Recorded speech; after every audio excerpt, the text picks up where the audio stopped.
How's it going, my retro gamer friends and handheld enthusiasts? Welcome to my channel, where today we're going to dive headfirst into Anbernic's latest release that's causing quite a stir, the RG557.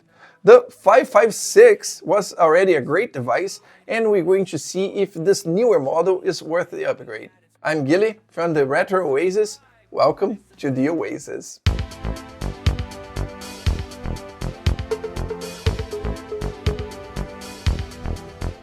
Anbernic sent me this device for review. As always, I'm going to say whatever I want and the way I want, giving my honest opinion. This is how we do it here. But Anbernic, please keep sending me the handhelds. Buckle up for the unboxing. Handheld, manual, cable, screen protector, and wipes. Quick, right? Anbernic also sent me this case that, besides storing the device, serves as a Mardi Gras prop, or if you're going out for a night run. But aside from the flashy color, it's pretty nice. The handheld fits snugly in it, and the zipper with the Anbernic logo is a nice touch. And the specs? Well, the 557 uses MediaTek's Dimensity 8300 chip. And for those of you who only know and only talk about Snapdragon this and Snapdragon that, know that this chip is awesome. It's a bit difficult to compare the two brands, but it would be equivalent to something between the Snapdragon 8 Gen 1 and Gen 2. In fact, it even surpasses the Gen 2 in some aspects, leaving it with performance close to the Odin 2 Portal. Of course, there are other aspects to consider, such as compatibility, but you'll see the performance when I'm testing some games. It's got 12 GB of RAM, 256 gigs of ROM, an amazing 5.5-inch 1080p AMOLED screen, a 5500 mAh battery, new anti-drift analog sticks complete with RGB lights around them to help you drain the battery faster, Bluetooth 5.3 to connect that powerful JBL speaker and annoy the hell out of the neighborhood with that epic Top Gear soundtrack, Wi-Fi 6E, gyroscope, rumble, enough. Take a look at the website in the description to see the complete list. Oh, and it uses Android 14 as its operating system. I was hoping to get the white model, but I got awarded with the purple one. This one seems to show a lot more of the fingerprints, but you don't look a gift horse in the mouth. This device is available on the official Anbernic website for around $250 plus shipping, depending on the deal happening at the moment, and I left the purchase link for you in the description. If after watching the video you're interested, you can buy with that link, which helps the channel and it has no additional cost to you. In addition to the buttons you expect on a device like this, on the front you also have a home back button and an R button that opens Anbernic's front end. On top, besides the shoulder buttons, we have the air exhaust vent due to the active cooling, volume buttons, and the power button. On the bottom, we have the two speakers, a memory card slot, a USB-C port, and a headphone jack. You made this far in the video? Awesome! Take the opportunity to leave your like and subscribe to the channel, because here you stay up to date on everything about retro handhelds and games. Much obliged. Let's start with what really matters, the screen. A glorious 5.5-inch 1080p AMOLED display. For those of you who are used to tiny screens that make your eyes look like they're trying to decipher ancient hieroglyphs, this is a true gift from the pixel gods. The colors are vibrant, the viewing angles are great. Basically, it makes your favorite retro game look much better than they have any right to. This is apparently the same screen they used on the RG556, so I'm going to grab it to compare.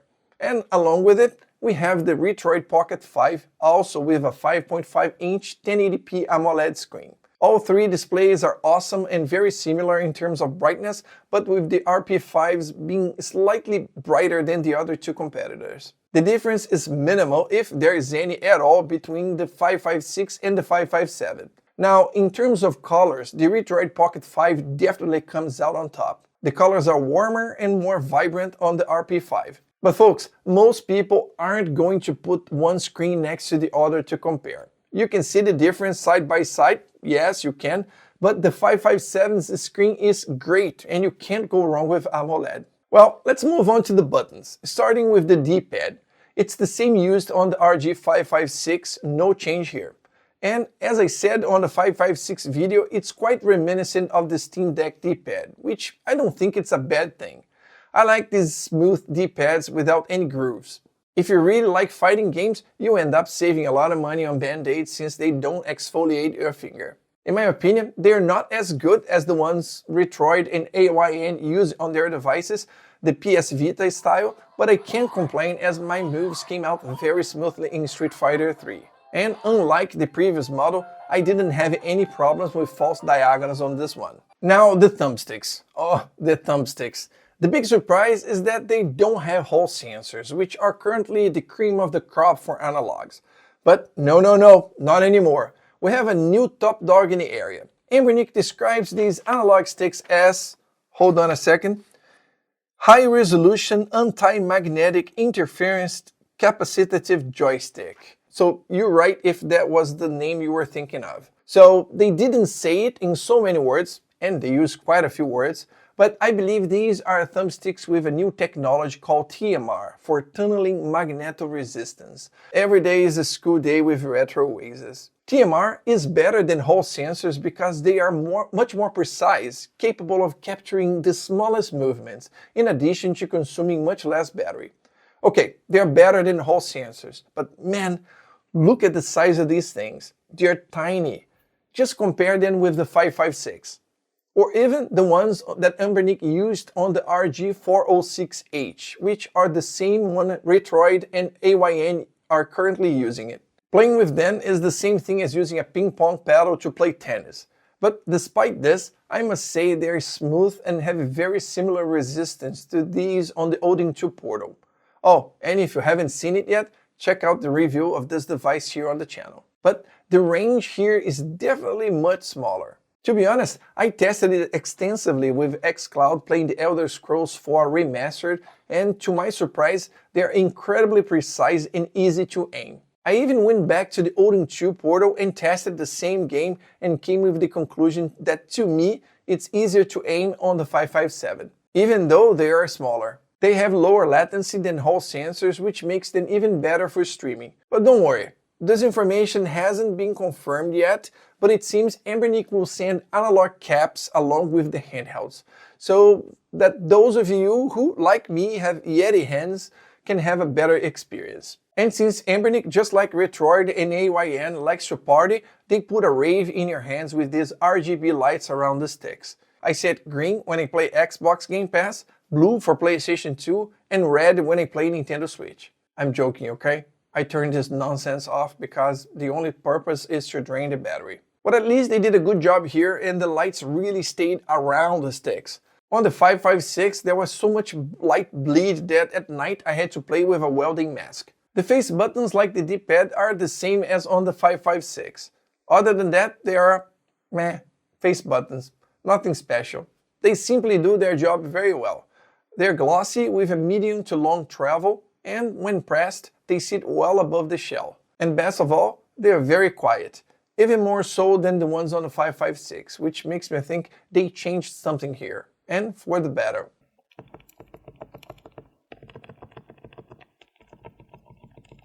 Moving on to the shoulder buttons, LB and RB are clicky with those nice micro switches.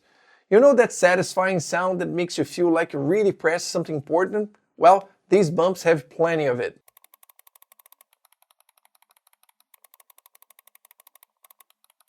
They have a very fast response due to the short travel. Now, the triggers are pressure sensitive and have relatively short travel for this type of button. I think they offer a bit more resistance than I'd like.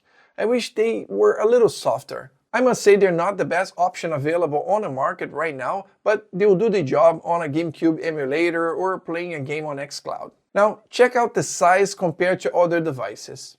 And here, the weight. I consider the RG557 a premium handheld, which is reflected in both the price and the specifications. It may not be as premium as the Odin 2 Portal or an INEO device in terms of build quality, but still premium. And speaking of the build quality, well, it's basically the same as the RG556.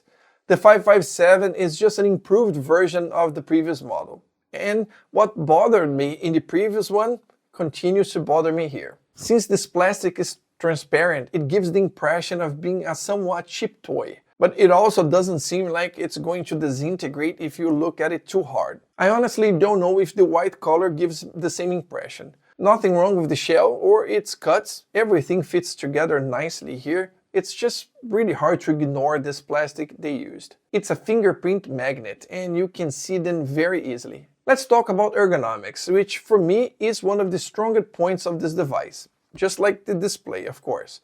Anbernic placed the controls in that V-shaped arrangement, as we saw on the Odin 2 portal. Here, the D-pad and the right analog are closer to the screen and are not aligned to these buttons here. With this, your thumbs are in a much more neutral position and don't get too bent. If they were in the middle, it would be in a bit of an awkward position. The difference might not seem huge, but when your wife goes to the in-laws and you start that gaming marathon, it will make a difference. Not to mention this nice bump on the back that will give you a very firm grip. In terms of ergonomics, the RG557 is one of the best on the market right now. As for the battery, as I mentioned in the specs, it's 5500 mAh battery. It doesn't come close to the Odin 2 8000, but it will give you 7 to 8 hours of gameplay depending on what you're playing. It won't last a transatlantic flight, but it's enough for you, use on a long bus trip, or maybe even convince your spouse that you're just testing the device for a few hours straight. Now the software. Android 14 with over-the-air updates thanks to Anbernic. Kudos to Anbernic, Retroid, and AYN for adding this feature to their devices. Unlike other handhelds that come with just stock Android, Anbernic already sends this one packed with emulators. So it's cool that you just need to put your games in play, or if you choose the option to buy with an SD card, the handheld is basically plug and play.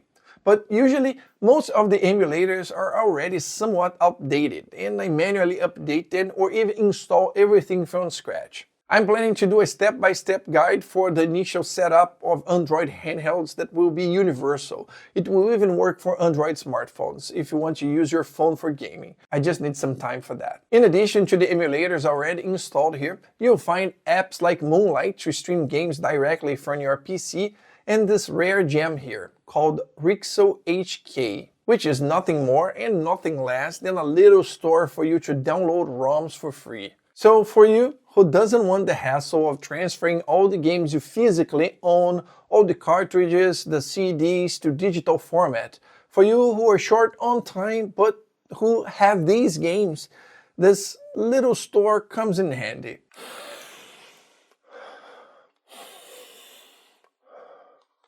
Where were we? I tested it and it seems to work just fine. You can go to MU type and choose the system. Let's go with the first one, Nintendo 3DS. I'll go with this Asphalt 3D here. And just click download. If you go back to the main page and go to my download, here you see the games you downloaded. And here in downloading, you can see the progress of what's downloading. But folks, only download the games you have the physical media for. Let's go on still talking about the software. Anbernic has a very basic front end that I think no one uses. To access, just press and hold this R button. It's super basic and honestly, I don't use it. I prefer to use Emulation Station, which is much more mature and easy on the eye.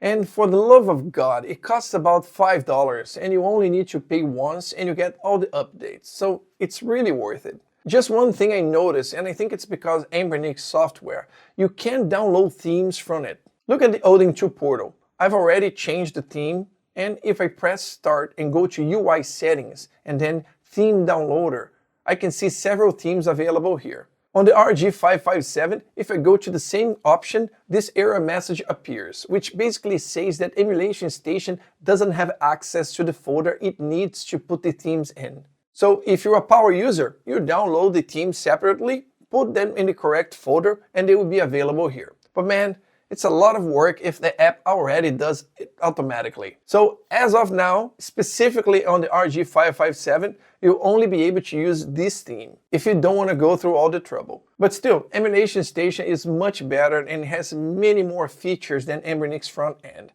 And if you decide to change devices in the future, you most likely won't have this problem. But let's test some games on the 557. It has enough power to easily handle all the current Android games you want to play here. And if there are any that doesn't have controller support, you can map the buttons with a native app that's available in the Android quick menu. Xbox streaming via Game Pass is fantastic on this device. Everything works smoothly and the games look beautiful on this AMOLED display. You will be able to revisit the games that marked your childhood. Show the little younger ones what real fun was like before 4K graphics, and maybe even discover some classics you missed back then.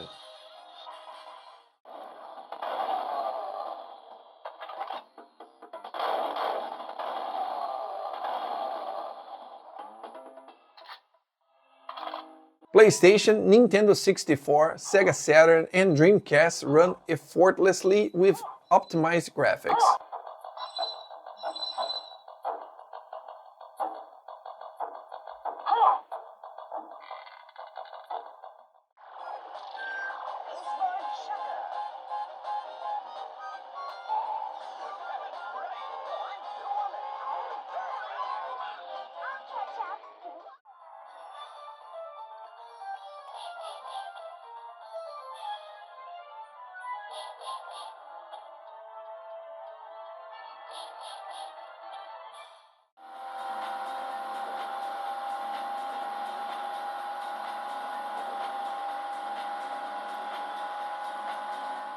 The same goes for Nintendo DS and 3DS. They run very well and take advantage of the widescreen display.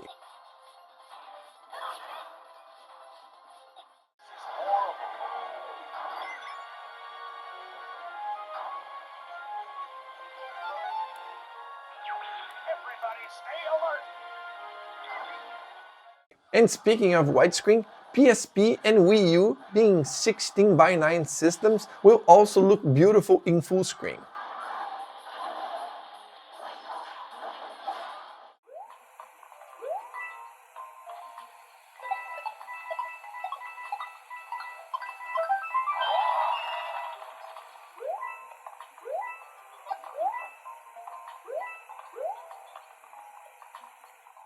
PlayStation 2, GameCube and Nintendo Wii also won't be a problem for the RG557. Even hard to emulate games run well with higher resolutions.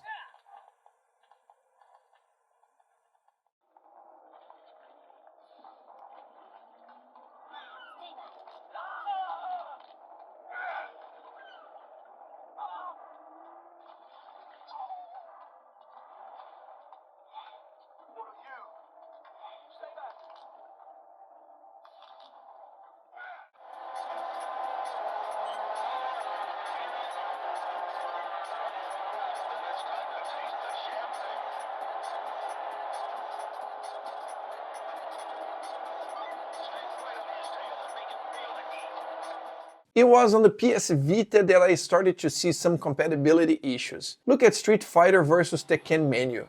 That's a problem if you have epilepsy. At least during the game, the image is fine. Just to compare, look at the same game on the Retroid Pocket 5. The flashing doesn't appear in the menus, and look at the gameplay. It's still smoother and more playable than on the 557, which doesn't make sense because the 557 is more powerful than the Retroid Pocket 5. The Switch will also do well here with several compatible games. But since the MediaTek chip doesn't have support for turnip drivers, you will be limited to the games you can play. And lastly, we have the PS3 with the RPCSX emulator. The 557 does has the power to run some games, but this emulator is very new and still has a lot to improve. Overall, the Anbernic RG557 is a solid handheld for those who love retro games. It does what it sets out to do, and in a way, it does it well. It's like that old car of yours, a bit noisy, but it takes you everywhere reliably and brings back great memories. But every now and then, you get annoyed by some things about it. Now, the big question is the 557 worth it? It depends.